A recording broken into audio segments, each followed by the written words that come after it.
Okay, this is the last evolution, and it's when you take your portable pump and go remote.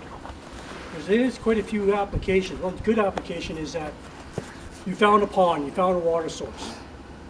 Okay, you've been dropped off at the water source and you're deploying lines off from that pond. There's cases where I'd actually have done that, taking off a small surface area of water, and this becomes my fire engine. And that's what I'm doing to run out my lines.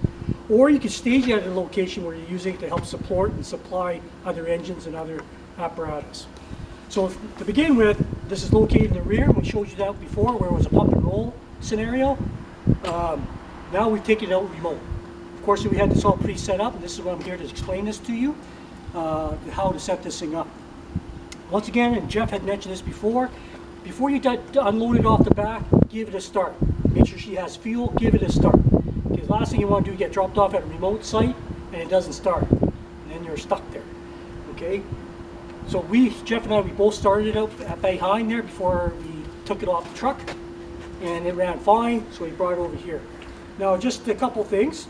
One of the things, because we're changing over to summer operations, during the winter time there's a petcock valve underneath here that used to drain the pump.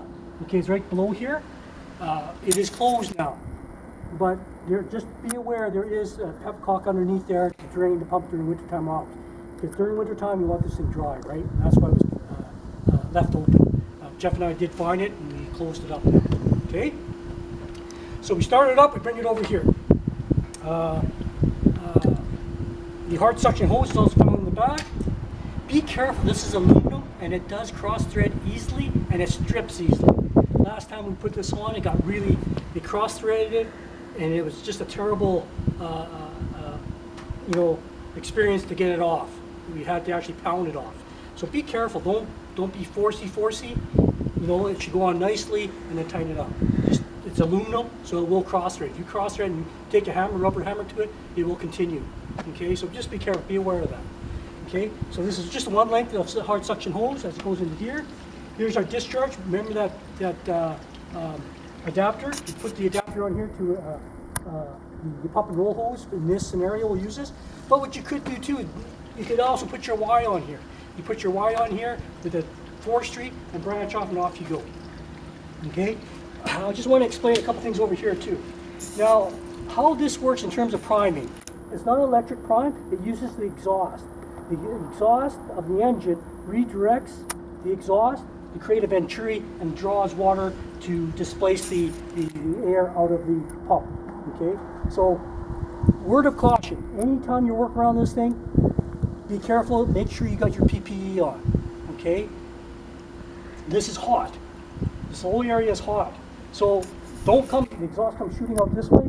Don't come over here and stick your hand in front and grab the nozzle. And as you can see, what do you think is going to happen? My arm is exposed, the exhaust is coming here, and I'll probably get burned.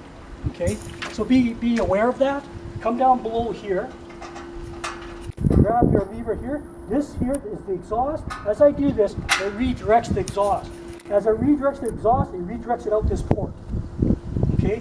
As I open, you'll see this line here is connected into the pump, into the volute area. Okay? As I open this up, now the water, as I open this valve open, as it's in line, it starts to draw water, and I'll start spitting water out of there. Okay? As water starts to get a good stream of water, you've got prime. You've actually filled this volute, or this pump area, with water, okay, in this housing. And once you got that, slowly close it up. Again, my hands to the side, exhaust is going out. I'll make the transition. This is the lever to open up the valve. Open it slowly. Okay, you don't want to open up it quick because you might get air burnt backwards. The next thing you know, you lose prime. So open up slowly as you give water. As you see this, you'll stiffen up. As you find, you open this up, okay, and all of a sudden you see it captures, and all of a sudden you find that it's starting to lose prime. There's nothing wrong with going like this, going back to here. Open this up to give it you're assisting it.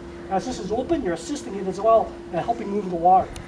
Okay, sometimes that helps. You don't have to all start from the very beginning yet. If this starts to go flat a little bit, go like this, open this up, you'll find that this starts getting hard again. Let this go again, close this off, and off you go. Okay?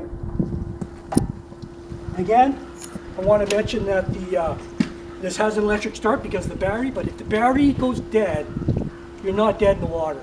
You do have a pull start, okay, and it does work well. Okay? So, you're ready to start this evolution? Anything I missed, Jeff? Nope.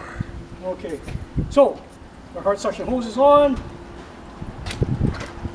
the gas is on, the choke, my throttle.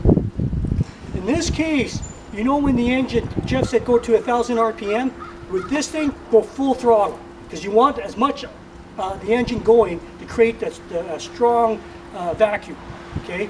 So you don't have to go 1,000 RPM. You crank this baby all the way up, and then use the exhaust, okay? So here we go.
Okay, that's it.